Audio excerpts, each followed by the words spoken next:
पेट जो हो मदीने वाले साईं जो जुलूस इश्क मुस्तफा जो हो लगा लाई इश्क मुस्तफा जो जुलूस हो लफ्ज़ शाहे लबस जदीदन नवा कपड़ा पायो तवा नंढड़ा मुरे ठाल के नंढड़ा ए नंढड़ा के छोकरा वेठा मुरे नहीं तारीख या नहीं तारीख घर में रोज जो ता नंढड़ा छो तो अबा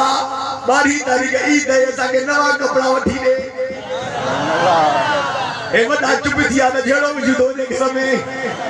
इन नवा कपड़ा पायो तो त ईद नु खा वठी ईद बारही रबी अव्वल शरीफ आहे नवा कपड़ा नवा ठाक फूक कुरान जो कसम सुन्नी नवा कपड़ा पर अदा मन बहुत से ने कर सुन्नी का नवा कपड़ा मुल्ला पाए पूरा जल पीर मरी होता जी वल्ला बस जदीदान नवा कपड़ा पाइन तब खर अतर तजीम अतर हण खुशबू की क्या खुशबू अतर गुलाब का गुल छट हाने विरोध तो सा अदे नहीं बस आदि मार खाया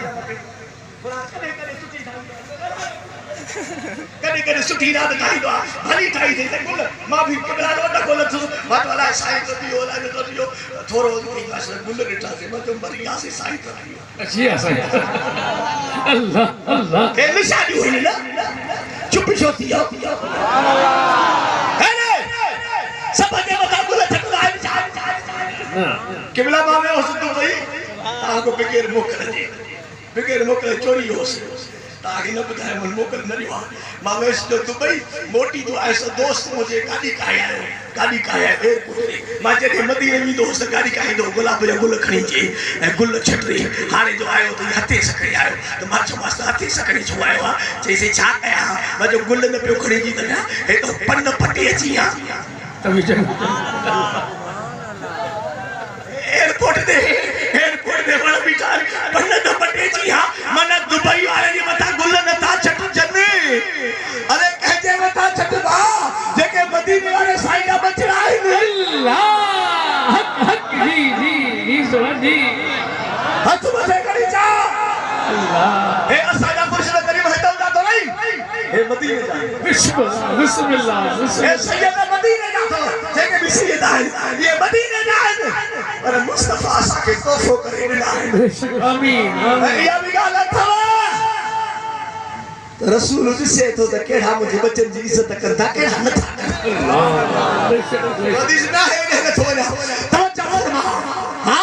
नवा कपड़ा पाए ठाक फूक सा एक भी ते खुशबू ताजीम अल मौलूद नबी सल्लल्लाहु अलैहि वसल्लम इज्जत कर जो नबी जी विलादत है वो चाहते तो हशरहुल्लाह यौम अल क़ियामत माल फिरकतुल ऊला मिन नबीयीना क़यामत दिहाड़े इन मिलाद करण वारन जे खुशी करण वारन के क़यामत दिहाड़े जन्नत में नबी जो पाड़ो नसीब थींदो आमीन इंशाअल्लाह ला यस्तकिरु हत्ता यफरल्लाह लिअकिलही जो को मिलाद जो नंगर तो खाए खाइंदा जेको मिलाद जो नंगर तो खाए यो करार न तो वठे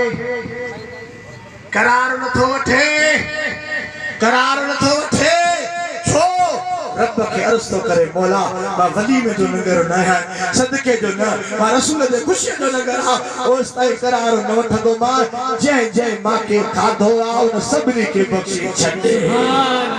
आमीन सैयदना अब्दुल कादिर जिलानी महबूब सुभानी कुतुब रब्बानी गौस समदानी पीरन जो पीर दिलबर दस्तगीर हैदर जो अक्सी पान जाहिरी में वाली मलहिदा साईं को पूछते छाता कयो फरमायो मानु रब्बी जी बात बनाए हुजूर जी दावत करना है हर महीने जी बात बनाए रसूल जी दावत करनो हा तो अब्दुल कादिर जिलानी के तोहफो मिलो तू महबूब जी बारी तो करी कायनात तो जी यादी करती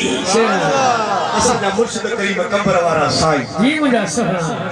मुर्शिद हुसैन बिरबल हुसैन सैयद हुसैन मुझो प्यारो मुझा मुर्शिद कंबर वाला साईं फरमाया तो गरीब टका नहीं गिलास पानी जो सदको वना अल्लाह हाने भी मुझे मुर्शिद करीम उम्र तो मोट याद फरमान गिलास पानी जो खड़ो उनके मिठो कर आशिकन के मिलाद जे नियत प्यार तबई जान ठही वई सदको वजा ए मिलाद मामूली ना मेरा मुर्शिद करीम हर साल इन साल भी 24 25 दरगाह शरीफ ते मिलाद थी तो ईंदो इंशाल्लाह चो ईंदो 24 25 साईं मिलाद मना है पर असा के याद गिरवा दरगाह शरीफ ते सब पढ़ोदा साईं जन मिलाद फरमायो उन साल सैयद जाफर शाह अरब हो मदीने बके पाक जो वो आयो दरगाह शरीफ ते मिलाद जुमो नमाज भी मुर्शिद करीम को पढ़ाई मुख याद छंचर जे हाले तकीर कई अरब हो मदीने हाले पीर सब थी वया जिंदा मदीने में पीर सब कुरान थी वो सैयद हो अरब हो मदीने सुबह जो तकीर में चई रात रसूलुल्लाह सल्लल्लाहु अलैहि वसल्लम के ज़ियारत कर सुभान अल्लाह हुसैनाबाद में ए मुके महबूब ने फरमाया जाफर शाह तू मुझे बच्चे जी दावत ते मुझे मिलाद में मदीने में शरीक थण आयो है मां मोहम्मद भी पंहिंजे बच्चे जे मिलाद में शरीक थण सुभान अल्लाह जी ईदो आखिरी जुम्मो 24 तारीख थी ईदो चो इंशाल्लाह तुम देख जो इंशाल्लाह शरीक छो इंशाल्लाह तेरा ही पाक तव्हां जानो ख़ुशूसी खिताब